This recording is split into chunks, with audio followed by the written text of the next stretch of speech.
Hello बच्चों, let's read this question. The question says that if cost rupee 1100 to paint the inner curved surface of a cylindrical vessel 5 meter deep, if the cost of painting is at the rate of rupee 10 per meter square, then match the column first with column second. कह रहा है कि एक कोई cylindrical vessel है जिसके inner curved surface को paint करने में जिसकी हाइट कितनी है 5 मीटर डीप है, उसे पेंट करने में कितने रुपए का खर्चा है? 1100 रुपए का खर्चा आया है। और बोल रहे जो 1 मीटर स्क्वायर का जो पेंट का खर्चा है ना वो 10 रुपए पर मीटर स्क्वायर, एक मीटर का 10 रुपए पर मीटर स्क्वायर से हिसाब से है। तो कह रहा है मैच करो कॉलम फर्स्ट को कॉलम सेकंड के साथ। अगर मैं यहाँ पे सबसे पहले एक सिलेंड्रिकल वेसल बनाऊं, मान लो ये कोई मेरा एक सिलेंड्रिकल वेसल है,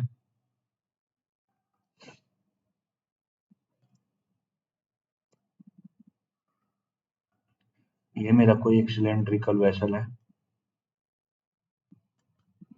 इसकी जो रेडियस है और जो इसकी हाइट है, ये इसकी रेडियस है और ये इसकी हाइट है। अब हाइट तो हमें दे रखी है कितने 5 मीटर है, पर रेडियस हमें उसकी नहीं पता कि रेडियस कितनी है। हाइट पता है 5 मीटर, पर रेडियस नहीं पता।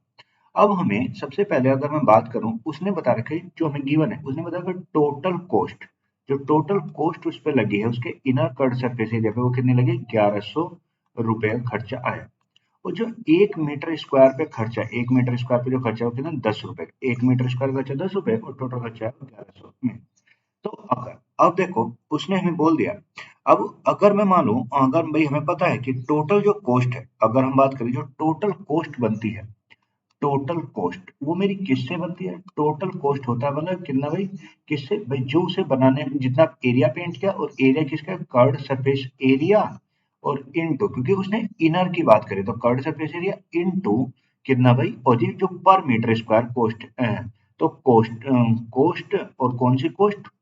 पर पर मीटर स्क्वायर की जो कॉस्ट है, जितना एरिया वो किया और जितना कॉस्ट पर मीटर स्क्वायर है। अब देखो अगर मैं बात करूं यहाँ पे जो टोटल खर्चा है, टोटल खर्चा तो उसने दे ही रखा है कितना? 1100 है ये। और जो मेरा curved surface area, curved surface area हमें नहीं पता, कर्ड सरफेस एरिया और इनटू 1 मीटर पे कितना है? 10 रुपए का खर्चा है ये। तो अगर यहाँ से इसे कट करें तो ये कट गया, तो यहाँ से जो कर्ड सरफेस एरिया निकल के आ गया उसका, वो कितना? 110 मीटर स्क्वायर, यानी इतना एरिया क्या किया गया होगा? पेंट किया गया होगा। ये कर्व्ड सरफेस एरिया कितना आ गया? 110 मीटर स्क्वायर। अब देखो हमें फाइंड आउट क्या करना था, सबसे सेकंड पार्ट के अगर देखें तो इनर कर्व्ड सरफेस एरिया ही निकालना था।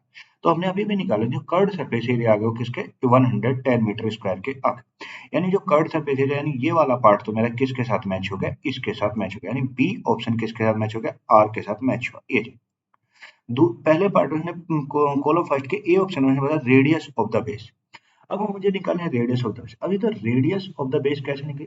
जैसे कि हम जानते हैं curved surface area of cylinder, CSA of cylinder का जो फॉर्मूला होता है, सीएसए किसके होता है? 2। भाई जो ये सीएसए होता है ये मेरा किसके बराबर होता है? सीएसए होता है 2 पाई आर एच के बराबर होता है, 2 पाई आर एच, ये कर्व्ड सरफेस एरिया होता है। अब देखो अगर मैं यहाँ पे इन सब की वैल्यू पुट करूं, अब देखो भाई सीएसए में तो ये तो हो गया, अगर यहाँ पे पुट करें तो 2 इंटू पाई कितना है? 22/7 इंटू आर, आर हमें नहीं पता जो निकालनी है, इंटू एच पता है कितना? 5, और ये कितना? 110 है। अब देखो 22 से काटा ये कट के कितना आ गया? 5, 5 से काटा ये कट के कितना? ये कट गया। तो यहाँ से जो ये 7 इधर डिवाइड में तो इधर आएगा मल्टीप्लाई, 2 में इधर मल्टीप्लाई, तो ये तो जब मैं आर को इधर निकालूंगा तो कितना? 7/2 मीटर, यानी जो यहाँ से रेडियस निकल के आई, जो रेडियस निकल के आई वो मेरी कितनी आएगी? 7/2 मीटर आ गई। यानी जो रेडियस का निकल के वो कितना? 7/2 मीटर। यानी इसका भी जो फर्स्ट कॉलम फर्स्ट का ए था वो किसके साथ मैच हुआ? 7/2 मीटर, यानी क्यू के साथ मैच हुआ। तो मैंने ए भी निकाल लिया, क्यू के साथ मैच हो रहा है, और मैंने बी भी निकाल लिया, आर के साथ। अब बची क्या? कैपेसिटी। वैसे तो इसे निकालने की जरूरत नहीं है, क्योंकि जो थर्ड सी है वो किसके साथ मैच करेगा? पहले वाले के, क्योंकि एक ही बचा है, ये जो आएगा इसके साथ मैच करेगा। बट अगर मैं फिर भी इसे निकालूं, वो उसने पूछा कैपेसिटी, और कैपेसिटी क्या होते हैं? वॉल्यूम होते हैं। तो जो अगर हम लिखें वॉल्यूम ऑफ सिलेंडर, जो वॉल्यूम होती है सिलेंडर की वो क्या होती है? ये होता है पाई आर स्क्वायर एच होता है। वॉल्यूम ऑफ सिलेंडर क्या होता है? पाई आर स्क्वायर एच। तो अगर मैं यहाँ पे इन सब की वैल्यू पुट करूँ, अब देखो पाई कितना होता है 22/7, आर कितना है 7/2 है और उसका स्क्वायर यानी 2 बार लिखना पड़ेगा 7/2 इंटू 7/2 और इंटू कितना 5। देखिए हाइट कितनी है 5। अब अगर इसे देखे तो 7 से 7 कट गया, 2 से क्या कट गया 2 कट 11 22 कट गया 11, तो 5 इंटू ये हो गया कितना 11 इंटू कितना 35, तो आ गया ये और बाई 2 भी तो है अभी बाई 2 ये। तो जब इसे सोल्व करेंगे तो ये कितना 192.5 मीटर क्यूब। अगर इसे लिखा जाए तो इसे हम ये भी लिखते हैं 192.5 किलो लीटर, ये जी यानी जो उसकी कैपेसिटी बन के वो कितने 192.5, यानी जो मेरा सी ऑप्शन है वो सी जो है वो किसके साथ मैच कर रहा है, पी के साथ मैच कर रहा है।